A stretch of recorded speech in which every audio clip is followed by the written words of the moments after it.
आमदार निलय नाईकांच्या पीएची गुंडागर्दी, डॉक्टरांच्या गाडीचे फोडले काच। पुसद शहरात आमदार निलय नाईक यांच्या पीएची गुंडागर्दी सुरू असल्याचे चित्र समोर आले आहे।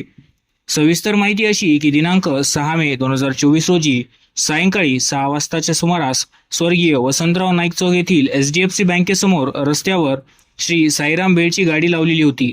त्या भेळच्या गाडीला त्रास न होता व त्यांना कोणत्याही प्रकारे त्रास झाला नाही पाहिजे या सदेतूने डॉक्टर संजय गौतम यांनी त्यांची नवीन स्कॉर्पिओ गाडी 5 मिनिटांसाठी उभी केली। परंतु भेलगाडीवाल्याने काहीही कारण नसताना डॉक्टर व त्यांच्या परिवारासोबत वाद घातला। परंतु डॉक्टर साहेबांनी त्याकडे दुर्लक्ष करून 5 मिनिटांसाठी दुकानात गेले असता श्री साई भेळ भांडारवाल्याने आमदार निलय नाईक यांचे तथाकथित पीए ओमप्रकाश शिंदे यांना बोलावून घेतले। ओमप्रकाश शिंदे यांनी कोणतीही चौकशी न करता डॉक्टर साहेबांना तुमची गाडी फोडतो अशी धमकी दिली। त्यानंतर डॉक्टर साहेबांनी नाश्ता करून गाडी हटवितो असे सांगितले असतानाही ओमप्रकाश शिंदे याने नवीन स्कॉर्पिओ गाडीचे समोरचे काच दगड मारून फोडले आणि पळून गेला। एका सभ्य डॉक्टर परिवारासोबत विनाकारण वाद घालून दगडाने गाडीचे काच फोडणाऱ्या या गुंडविरुद्ध पुसद शहर पोलीस स्टेशन येथे तक्रार दिली असून त्या तक्रारीवरून बांधवीचे कलम 427 अनुसार गुन्हा दाखल केला आहे।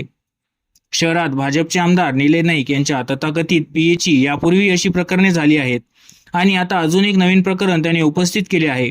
शहरात एवढी गुंडागर्दी कशी? भाजपच्या सत्तेच्या जोरावर सदरची गुंडागर्दी सुरू केली का?